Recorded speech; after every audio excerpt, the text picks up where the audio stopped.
My name is Marco. I'm 45 years old, and I've been a truck driver for more than 15 years.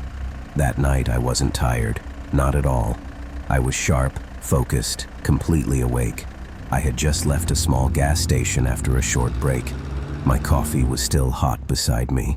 Everything felt normal, until I reached the first mountain turns. It was around 3:30 in the morning. The lockdown was still in effect because of the pandemic, and the roads were utterly deserted. I was hauling an urgent medical shipment to a hospital in Genoa, and I knew I couldn't afford to be late. I kept a steady speed, eyes on the endless stretch of asphalt ahead, when something caught my attention. In the middle of the road, maybe 50 meters ahead, there was a small white shape glowing faintly. I couldn't tell what it was, but it stood motionless under my headlights.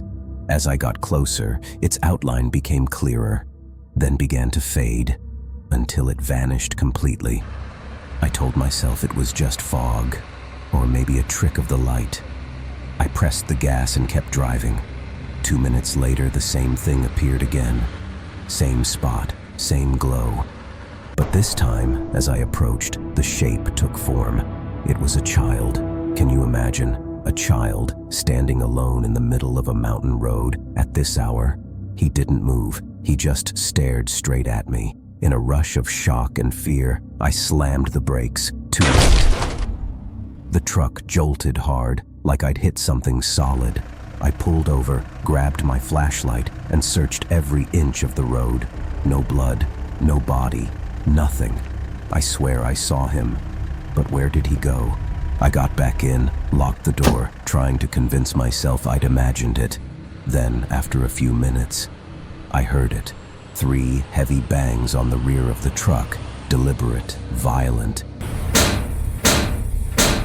But I was going 80 kilometers per hour. Who could hit a moving truck like that? The thought of that child sent a shiver down my spine.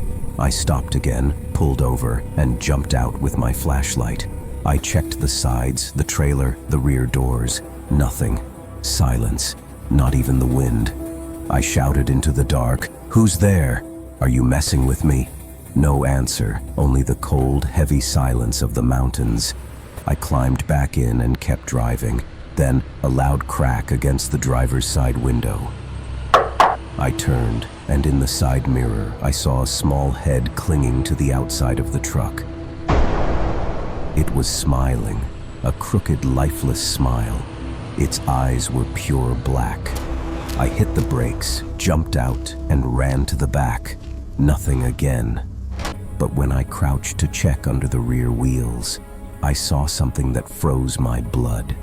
The child's head, wedged between the trailer and the tire, grinning wider than any human mouth should. Before I could scream, it disappeared into the darkness.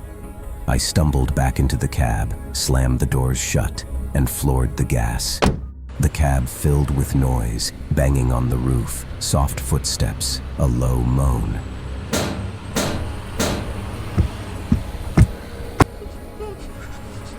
Then, the old radio, the one I hadn't used in ages, suddenly turned itself on. The volume shot up to the maximum, filling the cab with a violent, grating noise. It wasn't music. It wasn't a voice. Just raw, angry static tearing through the silence. I tried to turn it off, to lower the volume. Nothing worked. After a long struggle, I managed to quiet it down, but I couldn't shut it off completely. In that moment, the side drawer started opening and closing on its own. Papers began to flutter into the air, scattered by something unseen. This couldn't be real. The windows were shut tight. The engine temperature warning started flashing red. I told myself I wouldn't stop, not until I reached the next gas station. When I finally pulled in, the station was lit, but completely deserted. No attendants, no cars, nothing.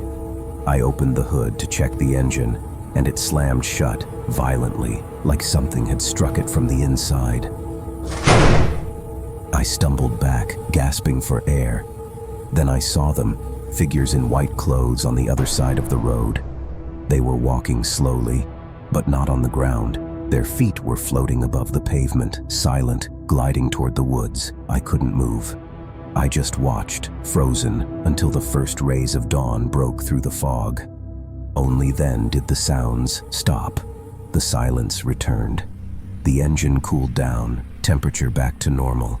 I started it again and drove off. All the way to Genoa, my hands were shaking. I kept thanking God I hadn't crashed. I delivered the shipment, signed the papers, and went home. Since that night, I've never driven that road after dark again. Not once.